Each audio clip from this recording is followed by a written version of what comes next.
Live from the legendary Village Underground in New York City, it's Unmasked with special guest, comedian, actor, and author, Tom Papa. And now here's your host, Ron Bennington. And the author of Your Dad Stole My Rake and Other Family Dilemmas, Tom Papa.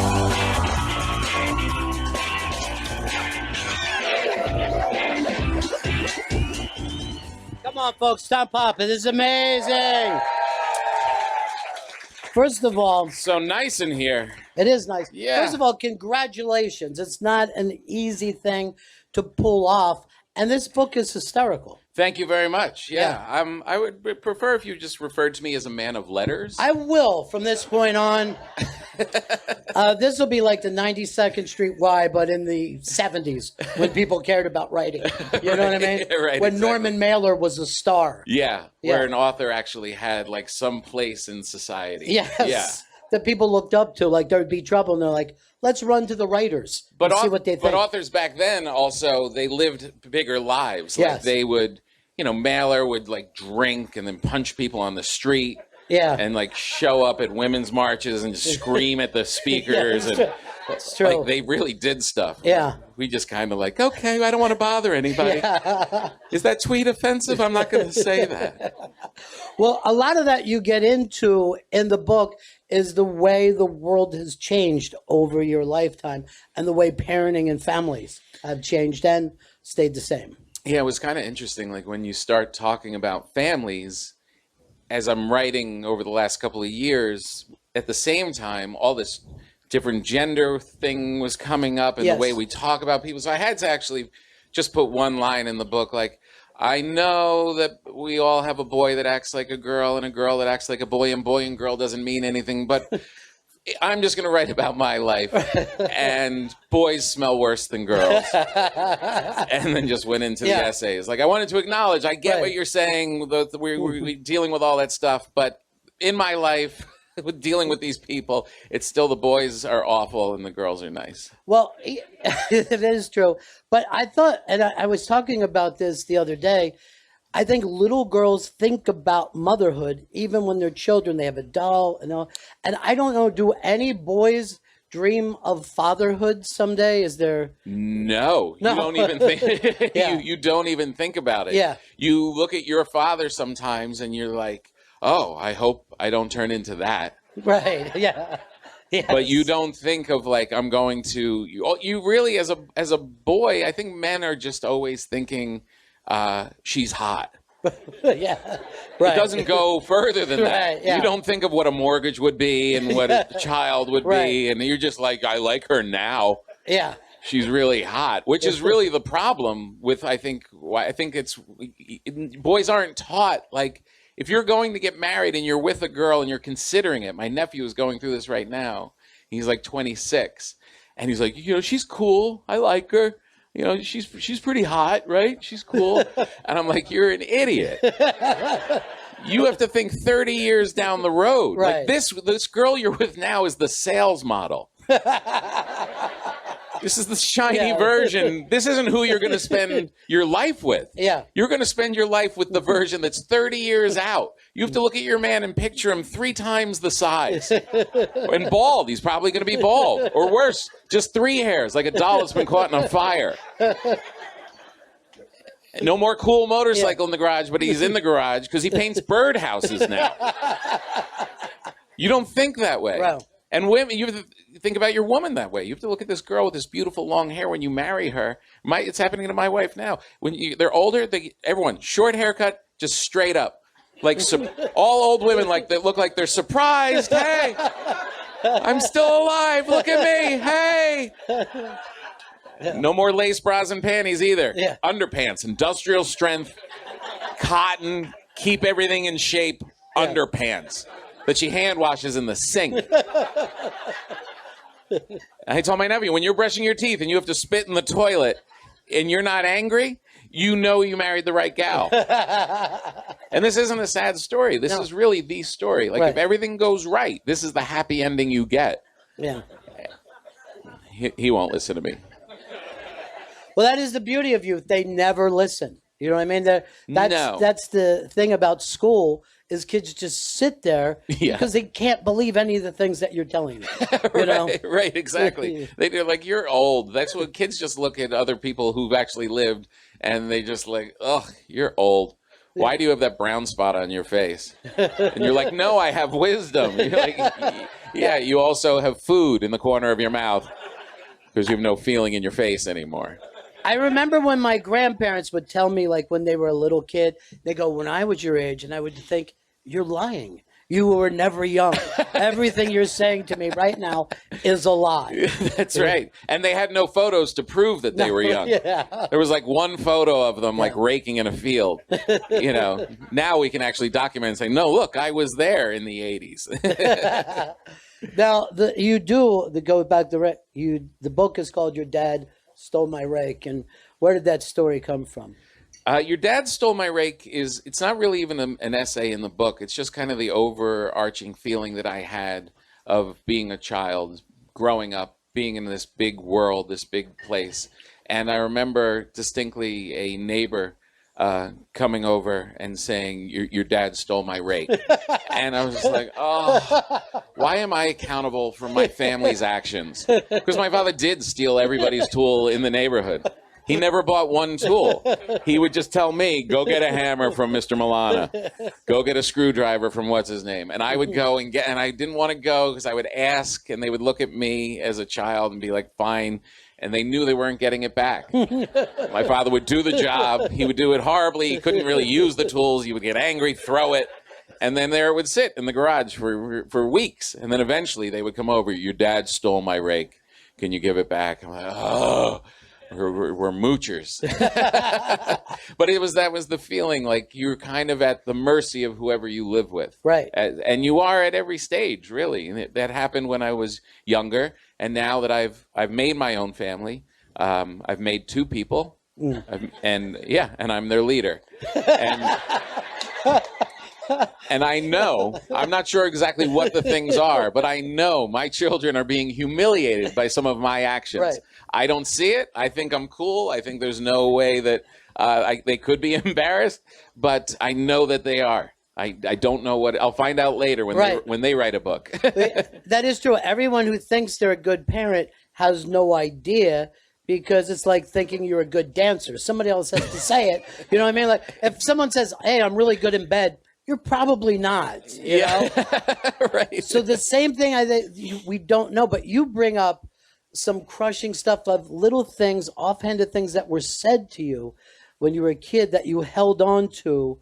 There are these moments when you're, as a parent, like I can see it from both sides now, but as a parent, you really try and give them wisdom. You try and pass on some real lessons, like it's important to call your mother, or it's your sister, your family is the most important thing to you. And you say these things and think about them and try and impart it and give them these guides for life. And they don't remember any of that. It doesn't resonate. Right. What resonates are the dumb moves you make in between when you're just living. Like I came up on my daughter. She was sitting outside on the front porch, and she's sitting with my wife. And I was like, oh, they're there. And then here comes Dad. And I just walked up like, hey, guys. And they just screamed. They're like, ah. I was like, what? You stepped on Snaily. And she had gotten a pet from the garden, a snail, and this was the love of her life. And I came like Godzilla and stepped right on it. Right. And I tried to put it back together, which you would think a snail you'd be able to put back together. Like you just give him a new house, like go out, find another one. But that does not work. And to this day, whenever I make a mistake, whenever my wife is annoyed with me, my youngest just looks at my wife and says, well, remember the time he killed Snaily? This is 10 years ago. Right. And still, that's the thing that's going to stick with her. Yeah. And it was the same when I was growing up. I'm sure my father tried, but I was driving with him once on Route 17 in New Jersey. And it was early in the morning, and I was just blabbing away. I don't remember what it was at that age, probably at 10 or whatever. I was just talking about Saturday Night Live or Eddie Murphy, or I was just blah, blah, blah, blah, blah, blah, blah. And my father turned to me as we're driving and said, "Are you going to be one of those guys And I was like, well, one of what guys? Yeah. One of those guys that has to talk all the time?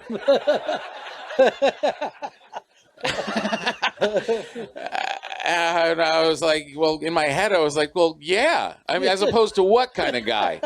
The guy that sits in darkness and eats pistachios and watches nature shows and doesn't let his family in the room? And it's so bizarre that my whole life is being one of those guys. Yeah. I talk for a living. And so, yeah, it definitely, you definitely hung on. But that kind of thing, it stings, but you don't know, like, your father might have been thinking, am I going to make the rent this month? Am I going, am I going to get, I mean, he might have had something, so he's tense, he's weird, and he just says an offhanded thing. Yeah. And it sticks with He you was forever. also, he was also like 30. Right. Like I was 10. He had me like when he was 20. Right. He had no idea what was going on. Yeah. Just trying to survive. Just, Yeah. And I'm there like, Eddie Murphy was really funny. And he did this buckwheat thing. Yeah. And he was just like, are you going to be one of those guys? Because you're Yeah. driving me up. He might have been hungover. I have no idea. I totally forgive him. I don't carry it like, oh, this man. Yeah. But It's not like he killed Snally. right. He did give every dog away that I had, though. No dog made it to the end. Not one. Not one. Every one of them. It was like, got to a point I didn't want to become friends with it. It was like being in a war with these animals. It was like, we can't get too close because one of us can get shot at any moment. Yeah. It's nice to know you, Joe, but let's just keep it at that. That was me with my dogs. I was like, yeah, there's going to come a time when he's going to drive you crazy and then call you crazy, and then we're never going to see you again. So, yeah. Well, that is a giant difference in the generations, that those guys would have a full family by 28, 29 years old. Yeah. Someone 29 now is all excited because Deadpool is coming out. Totally. And they're going to sleep outside the theater and go see it. You know what I mean? Like, it's crazy how much that changed. No, you see 29-year-olds laying on the floor of airports. Because it's close to the outlet so they can watch Deadpool on their thing. I mean, this is not what a man was back then. Like a 20-year-old with a whole family and a mortgage and just punching people in the face. Yeah. It's completely different. There's that fatherhood thing it happens, but it happens later. And now it's almost like you have options on what you want to be. Yeah. There was no options for that generation. There was no like, I'm just thinking about me right now. I'm going to start intermittent fasting because I feel like maybe that'll help me digest. And then like maybe, and I'm not sure where to go. There was no thinking about you. It was, holy shit, look, I'm involved in the middle of this war. Yeah. There's no thing. It's just get everyone in their bunker. Keep your head down. There was no thinking about yourself. And it made them a little harder. Sure. So they didn't express love to anyone they lived with. But they were focused on the family, I think. And yet, as we got older as boys, because my dad left school early, went into World War II at age 17. Yeah. And there I was at age 17, coming home high after school and eating cereal. And I could just see, he didn't say it, but he was appalled looking at me. Like I could just, and he would say like, I had 4 jobs because my dad had left, and I would just be like, well, that sucks, huh? You're just a kid. Like it didn't dawn on me that it wasn't that long ago. Right. For him. No, it was right. 20 years, 15, 16 years ago. Yeah. And he was just, No, my father one time, right after college, I played sports my whole life. And then in college, I let my hair grow and started smoking weed, and I was like free for the first time in my life after playing football from the time I was kindergarten until senior year. And I was in the ocean. I was just floating around in the ocean, just like wee with my girlfriend. And I look at the shore, and my father's just standing there looking at me. And he just gives me the look like, get over here. And I'm like, if my dad wants to see me, I'll be right back. Rhoda waving, put my hair back. What's up, Dad? And he said, you have to understand where I came from. Oh, he had no money. I was working since the time I was 14. I was like, oh, man, that sucks. It's the same thing. Yeah. That's so hard. Yeah. And he's like, you got to get a goddamn job and get out of the ocean and cut your hair. I remember swimming back out to my girlfriend. My dad, he's so mean. But they couldn't relate. They could not relate. You know, I just met a guy who runs this bakery in Cleveland, and he left home when he was 14. 14. This little guy was in Brooklyn, living in Brooklyn. He's like, you know what? I'm out of here. I'm going to go live a life. And he left. He went to Texas. He enlisted in the army. He went and fought in Vietnam. He came back. He never went home again. 14. We can't even think about doing that kind of thing at 25. No. I'm just going to leave my home forever. No. I just met a man who's 50, still living in his mom's basement. That guy right there. And he told me the new Han Solo movie sucks. He's really disappointed. Is he wrong? No. I would, at this point, after doing all of this and raising my family, the idea that I could be in my mom's basement right now, it seems like the safest, happiest place on earth. I'm working so hard. And it's all, the responsibility is just all on you. Like, I sit there sometimes in my house late at night, and I've got my kids. Everyone's asleep. My wife, my kids, the animals, everyone in the house. I just hear their heartbeats, and it's like, I'm responsible for all of this. Right. Like, their whole fate is in my hands. It's terrifying. And you can't tell anyone about it. Like, I can't sit on my daughter's bed at 2 o'clock in the morning. Like, honey, are you there? Honey, hey, you ever think you're not going to make it? What? You ever feel like you just can't do it anymore? It's all right. Go back to bed. I'll see you at breakfast. No, you got to suck it up and just keep it in your... So I understand that, man. Yeah, that kind of stress is like when you read about, you know, the guy who kills his family, then himself. Yeah. You're like, oh, that's close. You know what I mean? That's not, you don't even want that to enter your mind for a moment. No. That's a way out. Yeah, you're like, yeah, you see that story, you can't think, oh, that's an option?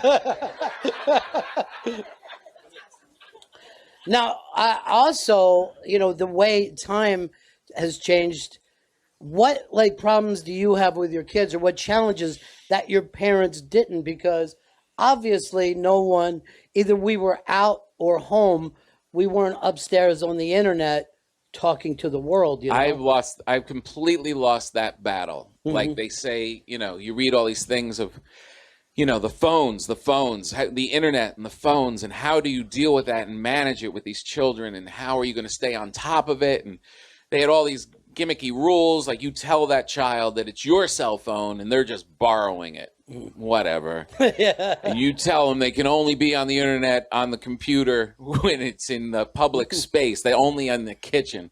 Fine. These kids, you could give them a block of wood, take away all their devices, and they will find a way to Snapchat. They're so much more advanced than us. They're so further into it. I really, at this point, I don't know what to do. I just feel like you just kind of watch their accounts and see if they start getting evil friends, if that kind of thing. Like if all of a sudden everyone that shows up in their feed is like out of a horror movie and everyone's goth, then you got to have a talk. Yeah. But I feel like my daughter, when she was 2 or 3, she was very physical, and we had these high bar stools, and she kept trying to climb them. And we kept trying to keep her off, and she's going to kill herself. Stop it. And then at a certain point, it was like, there's no stopping this child.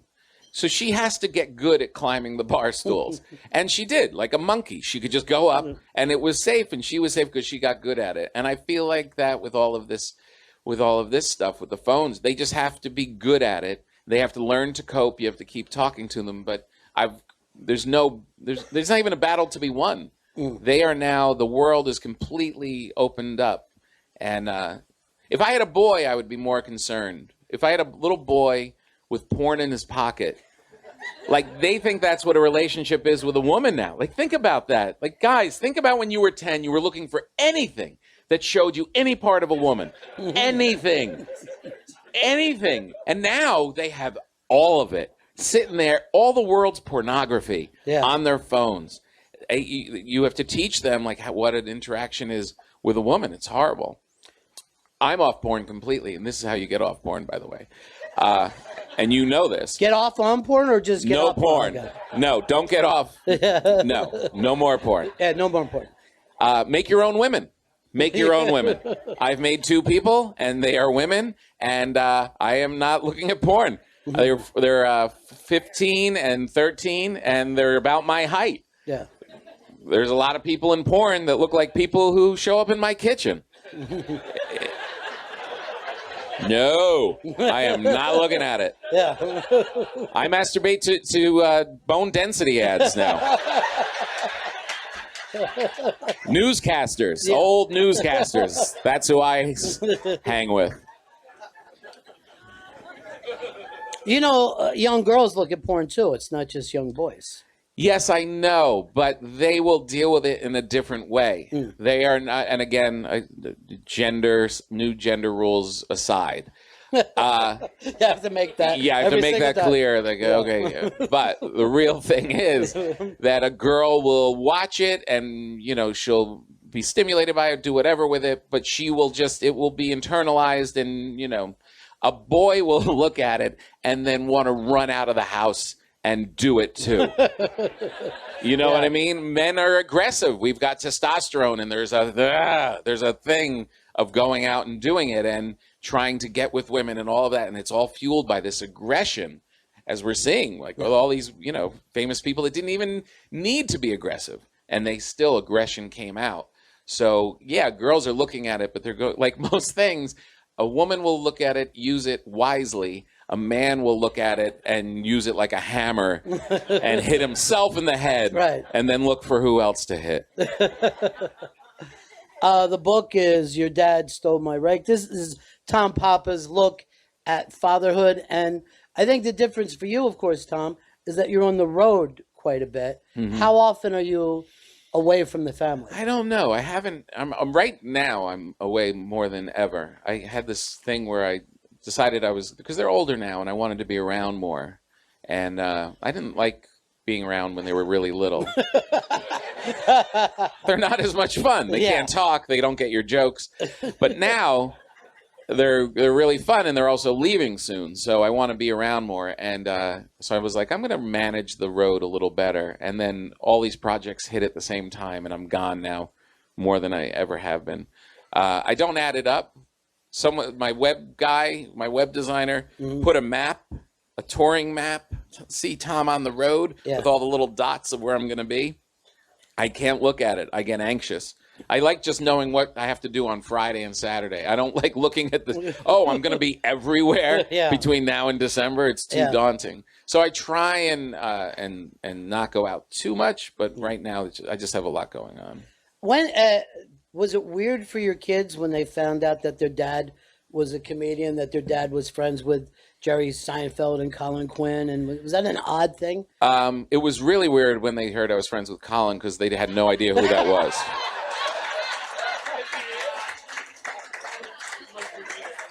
He's upstairs. Yeah, it's different stages, like in the beginning, my wife would put me on when I was on Conan or something, and they were little, and I just want to see SpongeBob. They would start dancing, doing dance routines in front of the TV. Right. It's like, Dad shouldn't be competing for attention with an 8-year-old. And then they got a little older, and then they started to realize that I didn't have a job. That was the big thing. Yes. It was like they started seeing other homes, and they're like, the dad goes to work and comes home at night, and he's not funny. It's a weird life. And they started like, how did you do that? What are you doing with your life? And then they kind of cool off. They don't really get into my material that much. Then they start looking at it now for hookups. Like if I'm going on Conan, I'm like, you guys want to come to Conan? And they're like, who's on it? I'm like, me. I just told you I'm going to be on it. They're like, yeah, who else? Ryan Gosling. Okay, we'll go. So now there's I think they think it's cool. Right. And I'm funny with them. Like they know I'm funny. They know I make my living that way. But I'm not that. I don't think they pay attention to the act or like what I'm or the book. I don't think any of that kind of stuff. Right. But I can make them laugh. Like I can still like break them down, that's like the most important thing. Yeah, that's amazing feeling, Yeah. right, to have that. And Yeah, those, you have a whole radio show based on that premise. yes, I do. Yeah. I just want to make that person laugh so badly. I'm going to take her to work with me. Yeah. I mean, like, people were surprised about that, but that was us at the breakfast table, and I'm sure you were the same way, that you're sitting around having fun doing that. Oh, and when I go in and visit you two, I'm totally envious. I like it. Actually, is like a canary in the coal mine. I'm like, oh, this can work. Like we can stay happy if I just keep making them laugh. Maybe we have a shot. Well, you know, I got so many emails from fathers when Gail joined the show with me. People that have little girls that were like, oh, they're not going to just go away. Right. I didn't realize what a fear it was for fathers that one day their children would just leave. Yeah. And that would be the end of it. Yeah. No, I'm going through that now. She's going to start looking at school. She's got 2 more years left. And I can't watch anything where a girl, when I watched Lady Bird, you know, the movie, and she goes away to college, I was just bawling alone on a plane, like, I just can't. Anything like that. That is really weird that you sit there and identify with Lady Bird's mom, because I did the same thing, and it was not the point of the movie. No, you know what I mean? You're just seeing a young girl going out and facing the world, and you're like, oh, I can't take it. Yeah. Don't leave. Yeah. But I've been playing that card lately. I just keep saying, you know, we're going to spend a lot of money and stuff, and you're going to leave, but I could probably give you about half of that if you stay. Yeah. And the younger one's kind of considering it. She's like, really? I'm like, yeah. And no homework either. You could just kind of hang out with me. Yeah, don't let them do homework and they won't go away. That's probably, I mean, unless it's the Merchant Marines. You got to watch out for that. Yeah, they keep saying, what school do you want to go to? And I'm like, how about headshots? How about you just get some headshots and go into show business? Seems like the fun thing to do. Yeah, you know? Completely. Yeah. Well, you know, that's the other thing that you don't realize it when you're a kid, when your parents say it all goes like this, but it does. You know what I mean? We didn't believe them. Do you think that life goes faster now because of technology, or it just goes faster the older you get? I don't. I mean, I know this. Like, I had a thing where there's old friends of mine that I haven't seen for a while. And it seems like you have, you know what I mean? So there was a thing where I hadn't seen Brian Regan for like 10 years. And when I saw him, I went, oh, yeah, you were right about that restaurant. And he goes, yeah, right? It's great. And that was like amazing. I mean, that's the size of your entire education when you're a kid. Right. And it feels like it's like this. Yeah. So you have no answer for me. No, I think, well, I do know this. I know that everything does feel like it has a shorter shelf life. Yeah. And a lot of that has to do with technology. But I also think because our president, there's something new every 5 minutes with him. Right. That used to be, you know, your dad would read the paper and the next day he would read the paper. Right. It didn't feel like he had to know something again after the paper. Right. Yeah. So like when you were a dad and Lincoln was the president. Right. You were like, man, this is a long life. Right. I mean, I heard they might do something with the slaves. Yeah, right. That was years ago. Yeah. All right, let's go to the field. Yeah. Because and we're like, geez. Yeah. But also the world didn't change. Like, you could teach your children things back then. Like, here's how you make a chair. And that would be valuable to them. But you can't even say, here's how to use a computer, because they're using a phone. Yeah, and it'll be obsolete. Yeah. Everything's, you can't keep up. Yeah. Yeah. But I would have to say, too, though, that I think that back then they probably felt the time was going quicker because they died when they were like 30. Yes. Yeah, that was... They're like, oh, my 29th birthday, not going to make it much longer. Yeah. Let me show you how to make a chair, children. Yeah. But I think is what helped, though, they suffered. So it also felt longer. Right. You know what I mean? Like, you were just like, kill me already. Yes. I'm bleeding out, and it's been weeks and weeks and weeks. I'm just eating gruel every day. Just end it. Yeah. Yeah. I think it's me. I don't know. It's just human being. We're all dealing with the same amount of time. Yeah. I guess it's just as you get a little older, it just seems faster. And so many more memories, too. I literally was just in my childhood home this weekend from when I was newborn till third grade, which was right in Park Ridge, New Jersey. And I was filming this thing for this show I'm doing on the Food Network. And we were going to film outside of that house. So we knocked on the door, and this little old lady came out, and I said, you know, I used to live here, and she lived there alone. And she's like, come on in. And I went in there, and the flood of memories just came cascading in. There were so many crystal clear memories from those years, so vivid, every room, every nook, every cranny. And I don't even remember what I had for breakfast today. Right. Yeah. You know what I mean? The world is so much bigger, and you have no responsibility. And I think when you get older, just so much is flooding over you that you can't even log it all. Right. You can't keep it. But in those years, if you could just, so again, the guy who's 50 living in his mom's basement probably is filled with memories. Just packed with tales to tell. You should be up here talking about your book. He's still reading a book. But you know, you brought up a lot about your friends and stuff when you were a kid, and the neighborhood. I also think that the neighborhood raises you, like your parents raise you, but then your neighborhood raises you, and they set values that maybe your parents aren't even happy about, but they're also part of your values. Yeah, I think that when we were kids, like, you had to meet your child's friends. You had to meet, like, you wanted to meet their friends because you knew they were an influence. But now, you're like, my daughter will just drop, like, that she watched the whole season of South Park, like, in the last week. And I'm like, I had no idea that was going to be an influence on her. But she's just sitting under her covers with her block of wood watching South Park. You know, so the whole world does influence you. Right. And now it's literally the whole world. Yeah. Like, you have an option. Like, we had whoever was within a square mile of your house, or the kids that you went to school with. That was it. You know, now it's completely out there. I don't know. Do you buy into the fact that we take, like, they have an easier life and we bubble wrap the world for them, or do you think it's tougher for them than it was? It's always tough. I hate whenever we talk about, even now, like with the president and stuff, and we're like, oh, we have it so bad. Really? I mean, okay, we have this crazy acting person tweeting like crazy and driving us all nuts.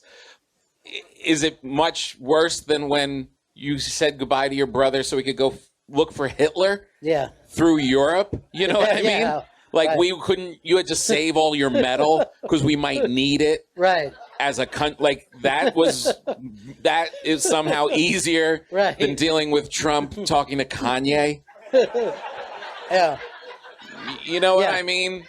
There's perspective. Right. But you lose perspective because you're in it now. This is what we are dealing with, and we always have the burden of the world on us. We have no perspective. I can't tell you what it was like to live during the Depression, but I know that, like, my time is so hard because it's my time. It's all I know. But when you do have perspective and you can look at it, we kind of have a cakewalk.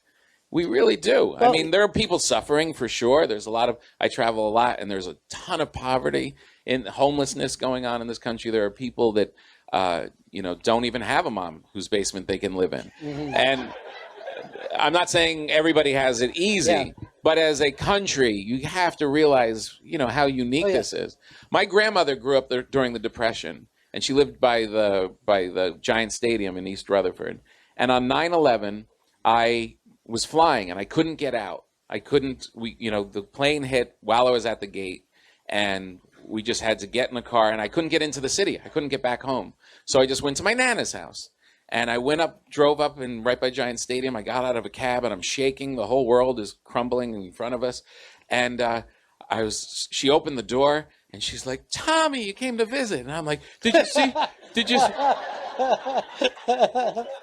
you see what was going on? We're under attack. They got the Pentagon, too. Yeah. And she's like, oh, yeah, it'll be fine. This woman had grown up during the Depression, living in Jersey City with like 10 brothers and sisters, no money, nothing. And I was like watching the TV, and I'm crying. And she's like, oh, you're upset. Listen, I'm going to go play bridge with my lady friends. Here's half of my sandwich. You'll feel better in an hour. And she went out to go play cards. Yeah. Those people went through a lot. Oh, yeah. Well, here's two people who grew up under Stalin. And there's two people here. I met them. and they used to inform on their neighbors. They would, and they said you did whatever you had to do. You know what I mean? Whatever you had to do. Yeah, you just get, Putin poisoned one guy. Big deal. One guy.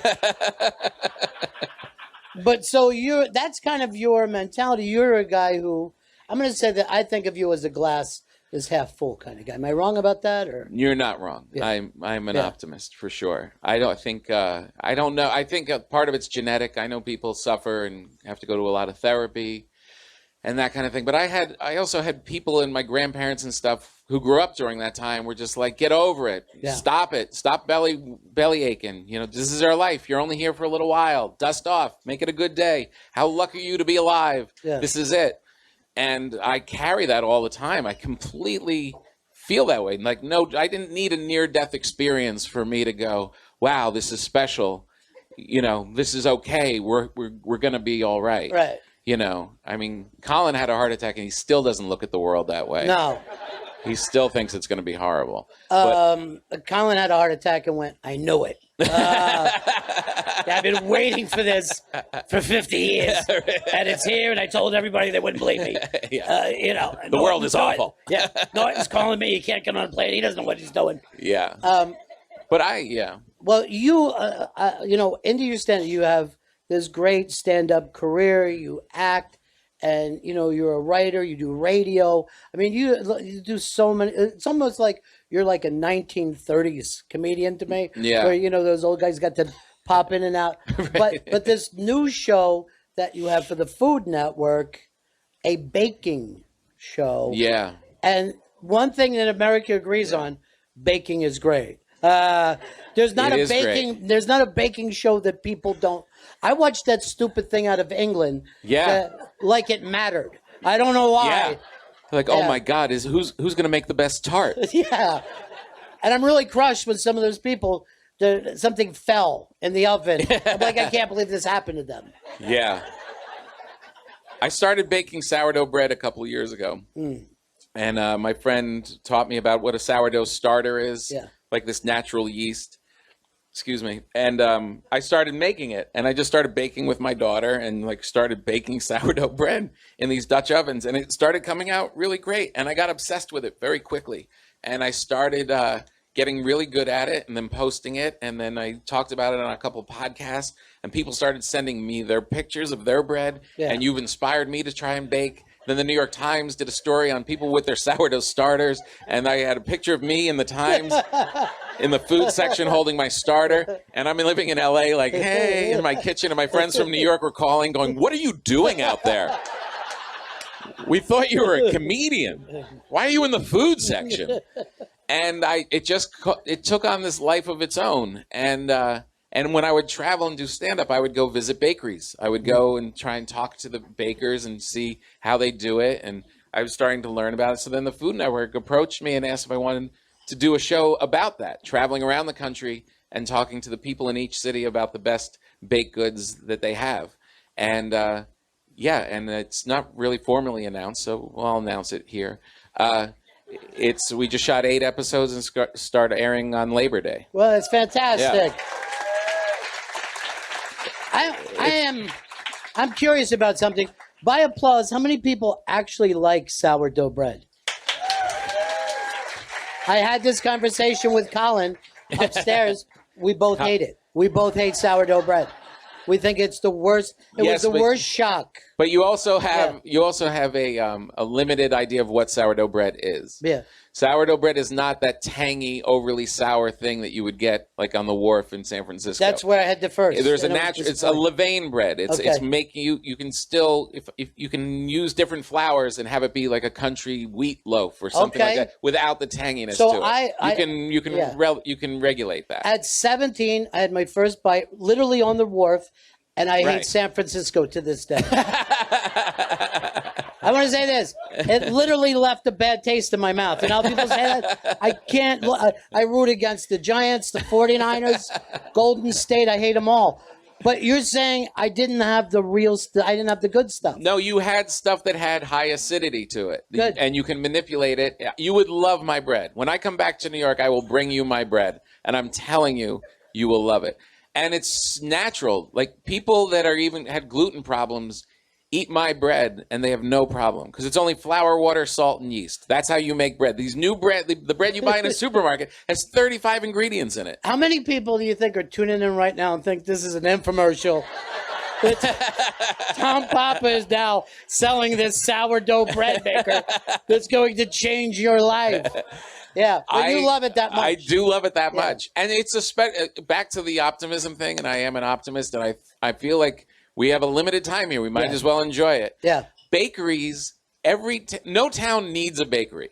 They don't need a place that's selling donuts and crumb cake and rum cake and big giant like pork-filled breads. Right. They don't need that, really, but they choose to have it because it's a special place. It's a little exit ramp off this horrible rush of a life that you got to wrestle to the ground and have responsibility. You go into a bake shop, I'm telling you, I'm loving doing this show because you walk in, everyone's nice. It's very rare that an asshole says, I'm going to start making cookies.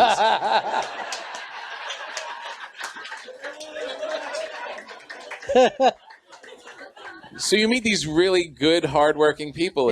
It's beautiful. Well, it is. Baking, I mean, it's a special thing. There's a lot of great chefs who will not bake. You know what I mean? Like, right. Because it's precision. Yeah. It's a different thing. Yeah. The show, by the way, is called Baked with Tom Papa. Oh. So a lot of the stoners are going to love that. Yeah. I think if you're a stoner or an old lady that likes to bake, if you see a show about sticky buns, both of them are going to be happy. Yeah, it really is true. Yeah. It really is true. There's something about that show that the kids who get hired really, they like the pacing of a baking show. Yeah, right, exactly. Just see how a pie is made, dude. That's going to be pretty sweet. You know, the number one selling cupcake in Chicago was named after me. And it was my idea of the flavors. I did nothing else. But if you go to Chicago, I want you to stop in. I'm going there this week for the Live at Here show. Oh, is that right? Show, yeah.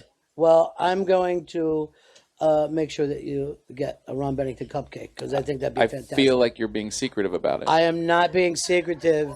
What are the flavors? Well, here it was based on, because I'm from Philadelphia, and it was based on some of my favorite cupcakes that were made there corporately. It's chocolate, it's peanut butter, and it's butterscotch. And yes, it's based on tasty cakes. The butterscotch crimpet and the peanut butter candy cake. So I gave them that's Molly's is the name of Molly's Bakery. It's a really great place. Okay. But they would love to see you pop in there. Ooh, that'd be great. I'm going we have the radio show there this weekend, so I'll do it. And you're describing the flavors in that cupcake. I see why you have a very little interest in bread. It's filled with candy and chocolate. Dipped in glaze. Yeah, bread, that's cute. Yeah.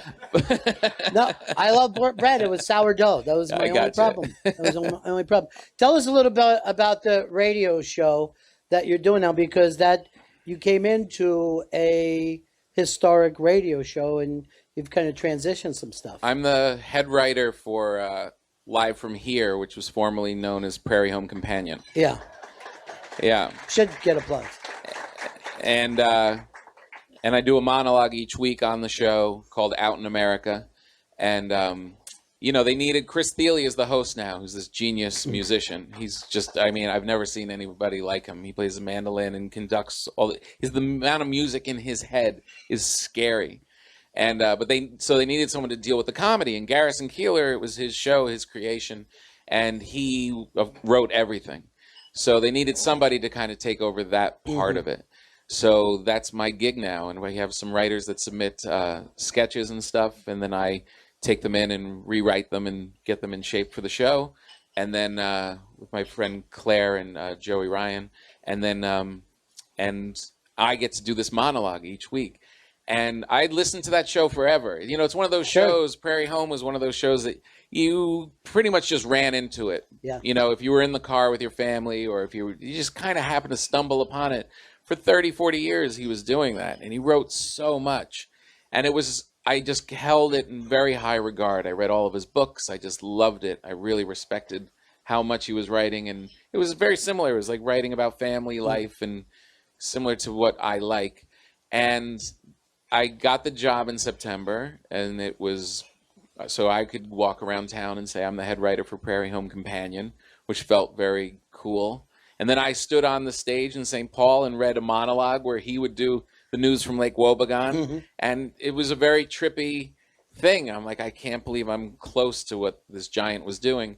And then he got caught in the whole kerfuffle of the Me Too thing. And he owned part of the show, I guess, so they had to change the name. So they changed it from Prairie Home Companion to Live from Here, because it travels all around. Each week we're in a different location. But, you know, it kind of had to happen anyway. It wasn't his show anymore. The flavor of what he created, we're preserving. It's folksy. It's nice. You can have your kids next to you. It'll still be really funny, but without being vulgar. You're not going to have to reach for the dial. The music is off the charts. The bands, because Chris is such an icon. The people that are coming in, Randy Newman and John Prine and all these amazing artists. So it needed to go on. It's not a Prairie Home Companion anymore. It was going to be different. Yeah. But it did take a little of the shine off for me, honestly, that the name was changed. But at least you got that, you know, to do that. Yeah, and it was part of the transition, and it was cool. And I love it. I work on that monologue. It's out in America every week. I write that more than anything. When the book was done, I got the gig. And I was writing this book every day, 7 days a week, just writing, and it really got me to the point where I was in that rhythm, and then that show came, and I haven't stopped writing since then. I think that's kind of fascinating about you, because what you're doing is not the career path that other people are doing. You know, you've gotten the late night shows, you've gotten specials, you put out albums.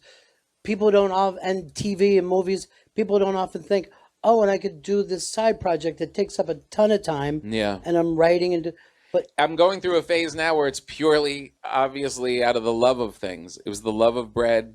I actually was doing Come to Papa, my podcast and radio show on Sirius, I would say it's a Prairie Home Companion in the hands of comedians. Right. I was like, what would this be like if it was with comedians who are desperate to be funny?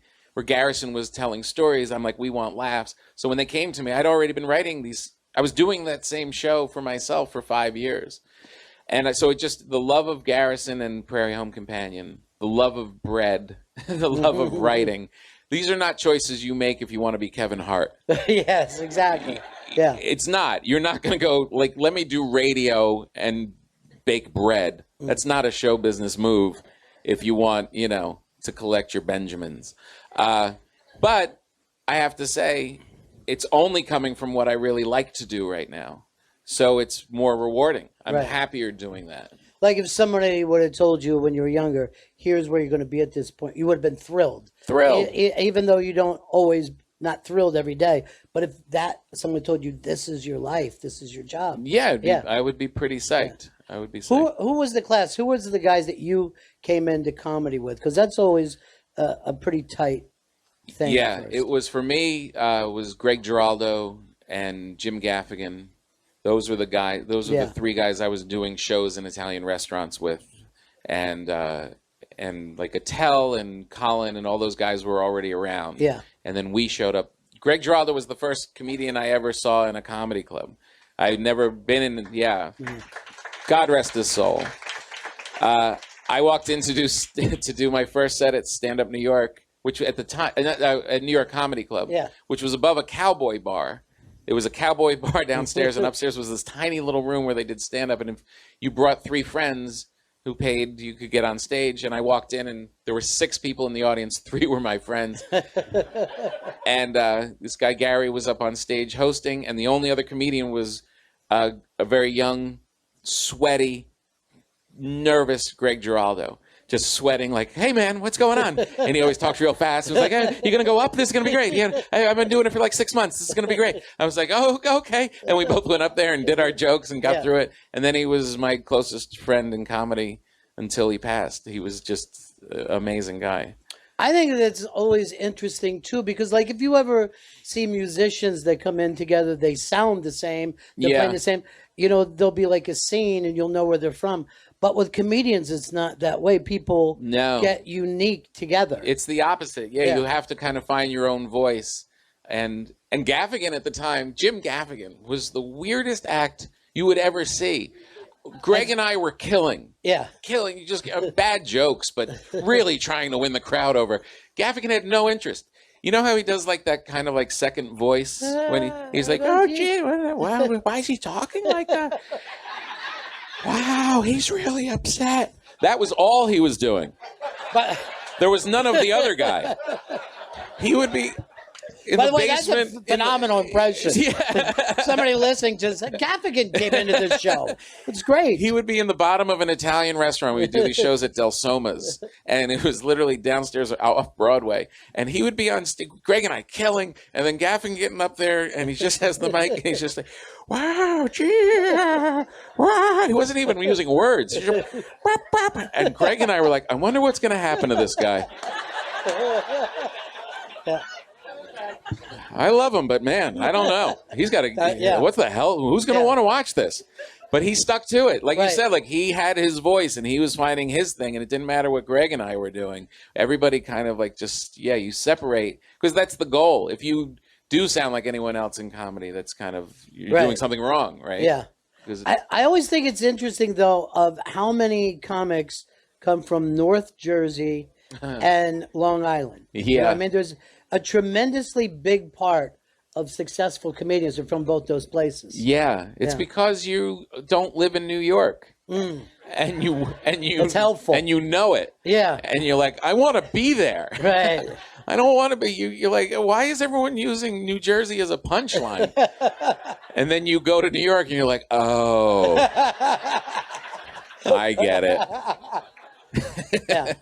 How much was that fire for you? How much like, I gotta make it, I gotta do it, or was it just, were you casual about finding yourself? You know, it's interesting. It's not a choice, really. Like I decided that I wanted to be a comedian at a very young age. Like 7th grade, I realized that was an adult job, that was an option. Like George Carlin and Steve Martin, like these were men, and this was what they were getting paid to do. Right. And from that point on, I was like, that's what I'm going to do. And it's not as big a declaration as I'm making it out to be. It's not like I'm going to do it no matter what. You just get an idea like, yeah, I'm going to make fart noises and make a career out of it. And then the momentum just draws you. Like, there was no thinking about it. There was never like anybody that told me about the odds, or it just bounced off of me. Yeah. It was just, no, that's just what I'm going to do. It's just, and the momentum is the only way I can describe it. You just jump in this raging river, and it just pulls you along. I actually had a friend. I was acting in college. I was doing a lot of plays and stuff. And my girlfriend's mother knew a lot of people in show business. And she had a woman call me who was an actress. And she liked me, her mom. And she wanted to help me out. And she had this woman call me who had made a career in acting. And I'm in college in my little house, and I'm excited to talk to a real actor. And for a half hour, she told me what a horrible mistake it was to go into acting. Every reason: I'm poor, I have no teeth, I thought I had success, and they take it away from you. And I was in New York, and I knew Marlon Brando, and he doesn't call anymore. And it's a horrible life. I do anything but this. Please don't go into show business. And I hung up like, well, that was weird. I got to go to rehearsal. I'll see you later. I didn't even think about it for 2 seconds. And it's just because it was just such in my nature. Right. There's no thinking about it. Well, what about your writing ability? Because it's like it's much different than being a comedian. If this book, and I'll plug it again, is Your Dad Stole My Rake. If you took the humor out of this, right? Yeah. The observations, the philosophy are also great. Right. I mean, there's a writer's head in this book, not just the comedian's head. Yeah. Well, thank you. I think that's kind of what the reviews are saying. That people, which is like a complete relief, because you tell a joke, they tell you if it's funny or not. You write a book, you're like, who the hell do you think you are? Yeah, right. And then you wait for people to just like send messages back through the internet, which is a very weird thing. But people are recognizing it as okay writing. So I felt like, whew, okay. Well, do you think that's also because of the other type, your style of writing? Does the way you write for yourself is? Yeah, I write all the time. Yeah. I write all the time. And it's amazing to me, the process of it is where you tell jokes, you bring them on stage, and you edit with the audience. You guys, I say a joke, you say if it's funny or not, and then I edit it, and that's how you work. That's how you pare it down to what ultimately becomes the joke or the act. In this, you're kind of just same process, but you're on your own. You're not taking it on stage. So every day you sit in there and you just read it and you see, no, that doesn't make sense. That's repetitive. And you just keep taking things away, keep paring it down, because I don't have anyone else to bounce it off. Right. So you just got to kind of trust yourself. But it's the same process of getting something really fat and then just shrinking it back down. It's the same thing. And that's a grind, though, right? That's a grind, or is it pleasure for you to get to that point? It's a grind if it's like working out. It's like if you think about, I got to put my workout clothes on, I got to get on the treadmill, it's going to suck, I'm going to hurt. And if you think about all that, then it's a grind. But if you just get your little shorts on and you climb on the treadmill, you just do it. It's not that bad. Amos Oz, who's a great Israeli writer, he said that writing, he considered himself as a writer, to be a shopkeeper. And it's not your job to figure out like whether this is going to be great work or anything, because you're a shopkeeper. You just open the shop every day. You sit at your desk with your paper and you write every day. Don't think about anything else. Just think about opening the shop and sitting in there. And a lot of days, nothing's going to happen. A lot of days, no one's going to come in your shop. But once in a while, there's going to be a lot of activity and there's going to be a lot of great stuff that's going to happen.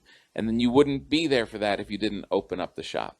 So I really took that philosophy, and I would just sit down. Don't think about how hard this is. Just sit.